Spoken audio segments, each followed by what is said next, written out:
di podcast PPK Rasojaya. Nah, kali ini bersama saya yang akan memandu jalannya podcast PPK Rasojaya kali ini. Nah, teman pemilih, hari ini kita sudah kedatangan Bapak Masturi selaku Ketua PPK Rasojaya. Halo Pak. Ya.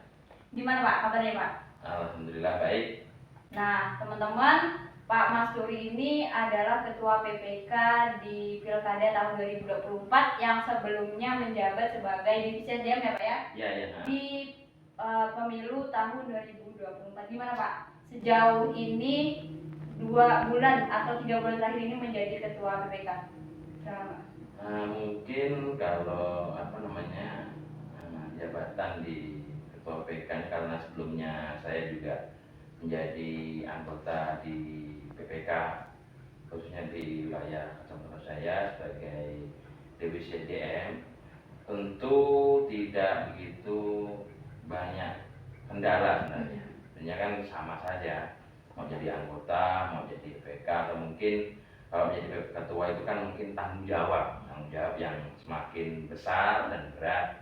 Nah, itu kalau misalnya kita di ad hoc itu kan ada kolektif kolegial, jadi ada sedikit kita bagi tugas gitu.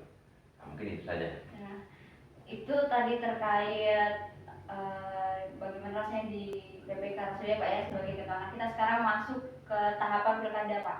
Kan tahapan pilkada ini sudah berjalan beberapa tahapan. Yang pertama kemarin itu pembentukan PPS, pembentukan Pantari, dan sekarang ini tahapan yang paling krusial teman-teman, yaitu tahapan coklit atau pencocokan dan penelitian. Gimana Pak sejauh ini di Rasojaya untuk pencocokan dan penelitian nih Pak?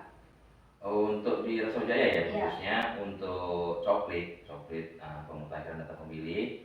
Nah, itu kan sudah berjalan karena tugas dari coklit tersebut itu ditugaskan kepada petugas kami yaitu Pantali yang sudah berjalan. Ini alhamdulillah untuk data yang sudah masuk ini ada salah satu desa di Kecamatan Rasojaya yang sudah 100% untuk coklit tersebut.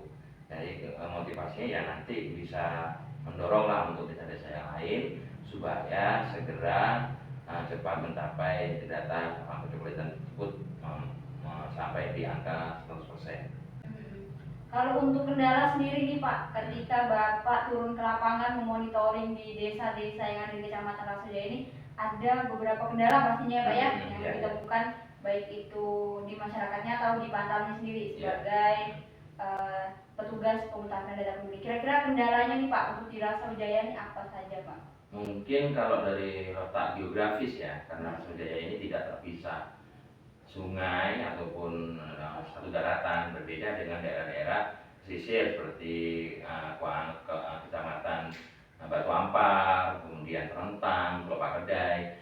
Kalau khususnya di Rasojaya ini mungkin akses dari jalan alhamdulillah ya bisa kita lalui lah, meskipun ada sebagian jalan ataupun gang-gang yang rusak. Kalau misalnya suka-duka saya ketika memonitoring baik itu di PPS atau membersamai PPS, ikut bersama coklit dengan Pantali, nah itu mungkin banyak suka dukanya. Ada yang kemarin itu dikira debt collector, nah itu banyak sekali karena sosialisasi kita memang sudah kita tampakkan di situ. Nah, mungkin itulah kendalanya untuk di coklit tersebut.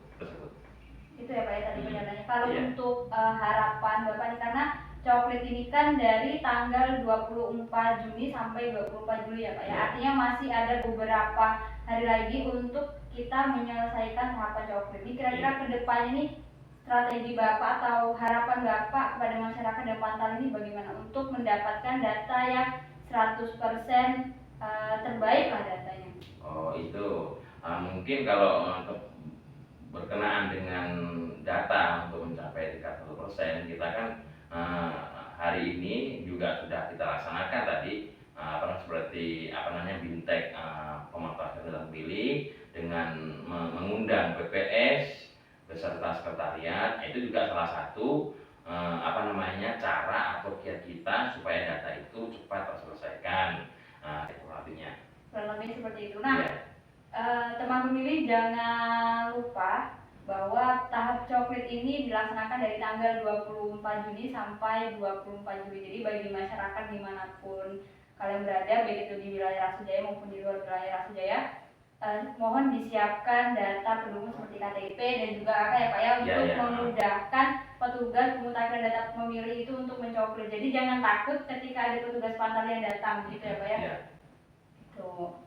Nah, berbicara terkait penyelenggara sendiri, Bapak sebagai penyelenggara itu kan tentu harus mempunyai sikap yang netralitas dan berintegritas ya Pak ya, sesuai dengan undang-undang. Nah, bagaimana Bapak menjaga sikap agar tetap netral dalam penyelenggaraan pemilu yang pastinya berintegritas? Tapi bukan hanya Bapak, tapi kepada anggota-anggota Bapak, baik itu PPK maupun PPS. Oh iya, nah itu sesuai dengan apa yang telah disampaikan Bapak Fauzi, Ahmad Fauzi selaku Divisi Teknis dan Penyelenggara KPU Kabupaten Kuburaya. Nah, itu berpesan bahwa badan ad hoc atau jajaran yang di bawah KPU, baik itu PPK, PPS, nah itu tetap menjaga netralitas sebagai penyelenggara pemilu, integritasnya juga dijaga.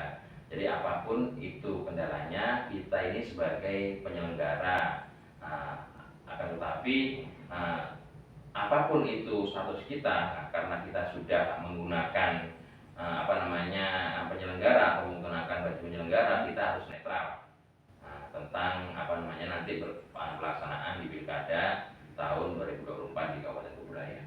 Yang pasti tetap netralitas, menjaga netralitas dan integritas ya Pak ya sebagai penyelenggara pemilu. Nah, jadi teman pemilih itu tadi bincang-bincang kita bersama Ketua PPK Rasu Jaya. Terima kasih Pak atas waktu dan kesempatannya. Kita bertemu lagi di podcast PPK Rasu Jaya selanjutnya. Terima kasih.